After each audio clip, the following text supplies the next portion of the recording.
Wing commander मोहित राणा और flight lieutenant अद्वितीय बल को यह अंदाजा जरूर रहा होगा कि वो जिस मिग-21 विमान को उड़ा रहे हैं वो कभी भी उनके लिए भी एक उड़ता हुआ ताबूत साबित हो सकता है। ये सब जानते हैं, लेकिन उन्होंने कभी भी इस खतरे की परवाह नहीं की, उड़ने से इनकार नहीं किया। अद्वितीय और मोहित राणा दोनों के परिवारों का कहना है कि उनमें देश के लिए कुछ करने का जज्बा कूट कूट के भरा हुआ था और इस जज्बे को उन्होंने मरते दम तक कायम रखा। मिग-21 फाइटर प्लेन में ये जो दुर्घटनाग्रस्त हुआ, इसमें हवा में ही आग लग गई थी। फिर भी इन जांबाज पायलट्स ने अपनी जान की परवाह नहीं की और गांव वालों की जान बचा ली। दरअसल जब इस फाइटर जेट में आग लगी तो वो एयरबेस से 40 किलोमीटर दूर भीमड़ा गांव के ऊपर उड़ रहा था। तब विमान को उड़ा रहे पायलट्स के सामने दो रास्ते थे। पहला रास्ता ये कि वो तुरंत इजेक्ट करके फाइटर जेट को 2500 की आबादी वाले इस गांव के ऊपर गिरने दें और किसी तरह अपनी जान बचा लें, जबकि दूसरा विकल्प यह था कि वो अपनी जान दांव पर लगाकर उस प्लेन को गांव से दूर ले जाएं और गांव वालों की जान बचा लें। और दोनों ही पायलट्स ने दूसरा विकल्प चुना और विमान को आबादी वाले इलाके से करीब 2 किलोमीटर दूर ले गए और एक सुनसान जगह पर यह विमान क्रैश हो गया। उन्होंने अपनी जान देकर यह साबित किया कि एक सैनिक के लिए अपनी जान से ज्यादा अपने देश के लोगों की जिंदगी प्यारी होती है। भीमड़ा गांव के लोग दोनों शहीद जांबाज पायलट्स की इस बहादुरी को सलाम कर रहे हैं।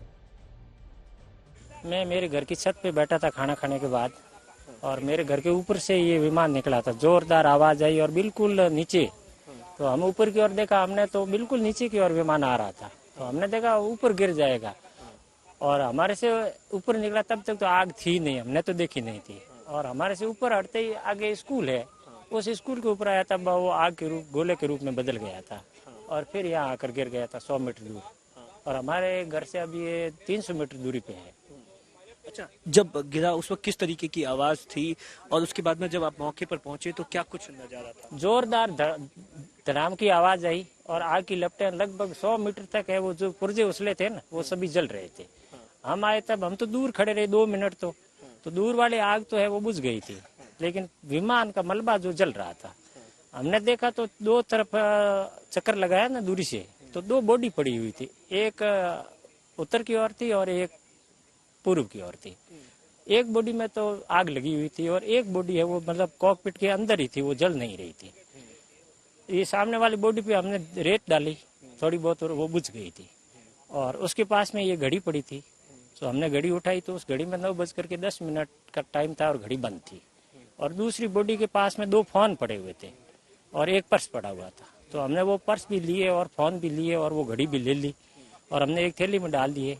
और जब हम यहाँ आए, एसपी साहब वगैरह आए, तो हमने एसपी साहब को वो घड़ी, फोन और वो सुपुर्द कर दी। अच्छा, जहाँ हादसा हुआ उसके पास में क्या कुछ गांव है या क्या है? नहीं, बिल्कुल ये टिब्बे पे हुआ था और यहाँ से 50 मीटर दूर 2 घर है, बाकी ये नजदीक घर नहीं है। 2 घर बिल्कुल 50 मीटर की दूरी पे ही घर थे, लेकिन सौभाग्य से वो घरों से बिल्कुल 50 मीटर की दूरी पे टिब्बे पे गिरा। अच्छा, ऐसा बताया जाता है कि आसपास पूरा गांव है? हाँ बिल्कुल, यहाँ से 2 किलोमीटर दूर गांव है।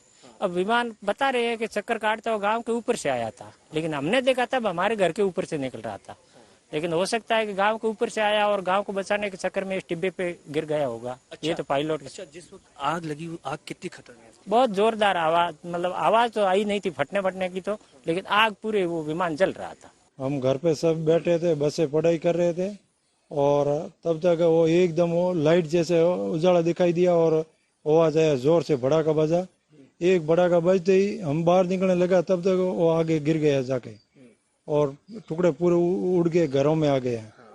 वो पायलट ने खुद की जान जोखिम डाल के हम लोगों, गांव के वासियों को, घरों को, सबको बचाया। बेचारा ने उनकी जिंदगी खतरे में डाल दिया।